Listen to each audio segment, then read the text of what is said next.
Dengan peranan penting dari klan D di dunia One Piece, tentunya banyak fans penasaran seperti apa sebenarnya simbol dari klan tersebut. Klan D merupakan kelompok yang sangat penting dalam cerita One Piece dan juga sejarah dunia. Mereka diduga memiliki peranan penting terhadap apa yang terjadi pada masa lalu, sehingga pihak World Government begitu menentang keberadaan mereka. Para fans sendiri penasaran dengan seperti apa sebenarnya simbol dari klan D. Dan di video kali ini, Minsai akan membahas teori mengenai seperti apa sebenarnya simbol dari klan D.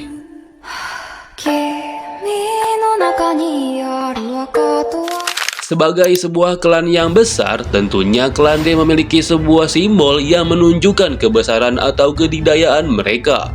Namun hingga saat ini, dengan informasi mengenai klan D yang masih sangat sedikit, banyak dari para fans tentunya penasaran mengenai simbol dari klan ini. Dalam dunia One Piece, simbol memang tidak terlalu sering muncul dan memberikan dampak yang signifikan. Namun, tidak jarang juga simbol seolah menjadi foreshadow atau petunjuk yang akan muncul pada masa yang akan datang. Inilah yang kemudian memunculkan spekulasi di kalangan para fans mengenai berbagai kemungkinan dari simbol dari klan D. Terdapat beberapa kemungkinan terkait hal ini. Pertama adalah simbol bulan sabit terbalik dengan satu titik besar di bagian tengah yang menggambarkan bumi. Rasanya banyak teman-teman yang menyadari jika bulan merupakan salah satu elemen yang sering muncul dalam alur cerita One Piece. Bulan cukup sering muncul baik di cerita utama One Piece ataupun dalam cerita sampul.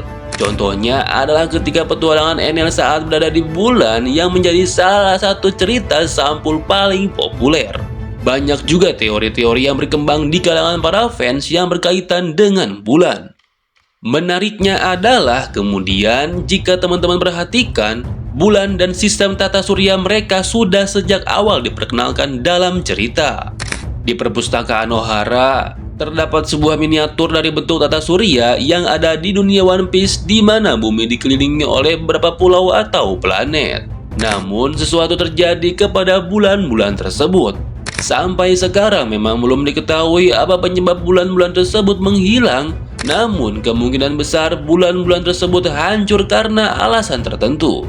Simbol bulan sabit sendiri memiliki kemiripan dengan simbol dari klan Kozuki. Dalam arc Zou diketahui jika klan Kozuki dan klan D memiliki koneksi. Mereka memiliki kedekatan yang mana klan Kozuki memutuskan untuk menulis catatan sejarah yang terjadi pada masa lalu di mahakarya buatan mereka yaitu Poneglyph. Dengan demikian, rasanya masuk akal jika simbol dari klan D juga adalah bulan sabit terbalik. Simbol ini juga bisa kita lihat dalam tato milik Ace yang mana Ace merupakan pewaris tekad D. Teorinya juga menjelaskan bahwa simbol bulan sabit terbalik dan titik di tengah ada di dunia musik yang menunjukkan simbol permata. Ini adalah tanda nada yang membuat sebuah lagu atau musik berjalan lebih lama. Hal ini dianggap mirip dengan suara dari drum kebebasan. Kemungkinan kedua dari simbol klan D adalah 3 lingkaran. 3 lingkaran ini mirip seperti simbol dari daun semanggi atau clover. Daun semanggi atau clover ini juga menjadi salah satu elemen yang penting dalam cerita tentang klan D yang baru terungkap baru-baru ini. Di chapter sebelumnya terungkap jika Profesor Clover sebenarnya adalah bagian dari klan D. Nama aslinya sendiri adalah Clayome the Clover. Dia memutuskan untuk menyembunyikan namanya demi menghindari kejaran World Government. Namun hal tersebut justru menyisakan rasa sesal di dalam hatinya. Potongan rambut dari Profesor Clover sangat mirip dengan daun semanggi. Meskipun mungkin ini bisa jadi hanyalah sebuah kebetulan semata atau bentuk dari desain karakter, namun bisa jadi ini adalah petunjuk jika nama Ancient Kingdom adalah Clover atau Clove Kingdom. Jika teman-teman perhatikan juga, sebenarnya simbol dari Clover ini sempat muncul di beberapa panel dalam Arc Egghead. Misalnya, simbol ini bisa ditemukan di gereja Buccaneer dalam kilas balik Kuma serta di Pulau Egghead. Mengapa kemudian 3 simbol pusaran? Teorinya sendiri menyebutkan jika hal ini merujuk pada apa yang akan klan D lakukan pada masa yang akan datang, yaitu membawa badai baru.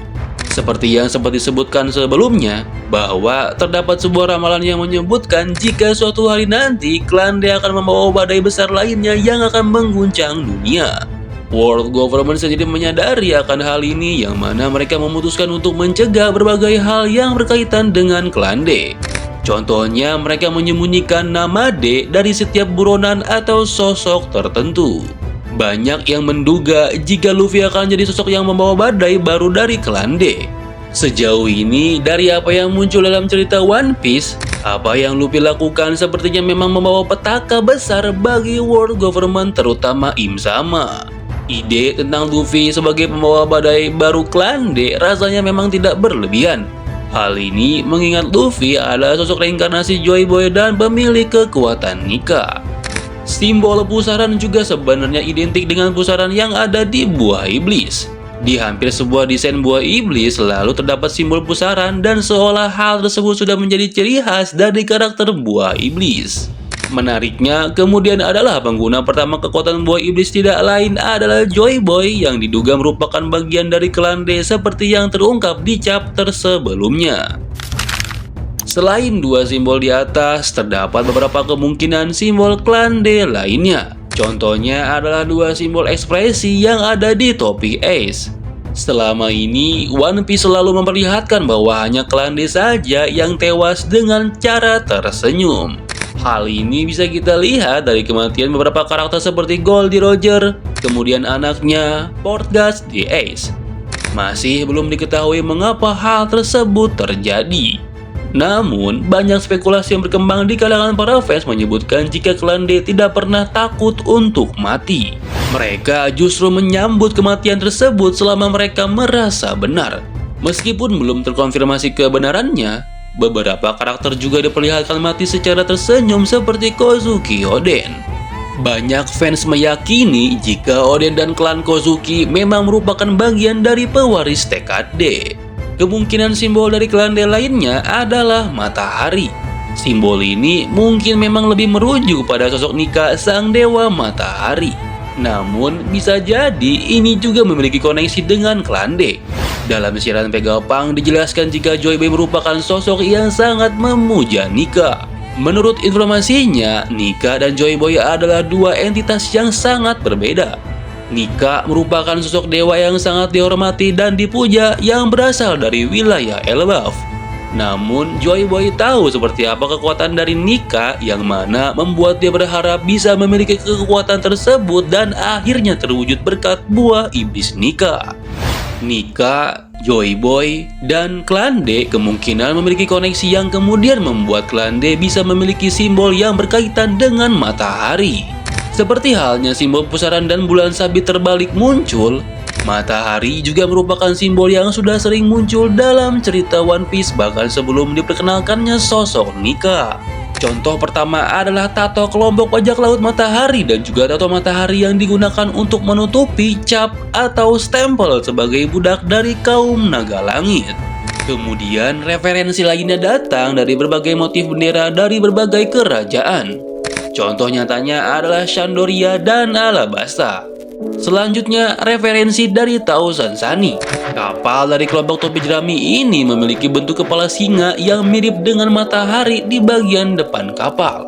Referensi lainnya dalam cerita One Piece, matahari diyakini adalah sesuatu yang membawa kebangkitan. Jika melihat apa yang disebutkan oleh Pedro sebelum kematiannya, dia sepertinya yakin bahwa kelompok topi jerami akan membawa fajar baru bagi dunia. Inilah yang sudah sejak lama dinantikan dan diprediksi oleh banyak fans. Klande tentunya akan kembali bangkit di akhir cerita One Piece nanti, dan pada momen tersebut kita akan melihat seperti apa simbol luar biasa dari klan berpengaruh ini. Dan itulah pembahasan tentang mengenai seperti apa sebenarnya simbol dari Klande. Sekali lagi, ini hanyalah teori dan beberapa fakta yang Minsaik rangkum dari sumber terpercaya seperti manga dan artikel yang relevan. Kalau kalian punya teori atau pendapat lain, silahkan tulis di kolom komentar. Tentunya, Minsaik akan sangat senang dan membuka ruang untuk diskusi mengenai teori-teori yang lain. Jika ada salah pengucapan nama tokoh maupun kata narasi yang keliru, Minsaik mohon maaf. Sampai jumpa di video selanjutnya, dan bye-bye.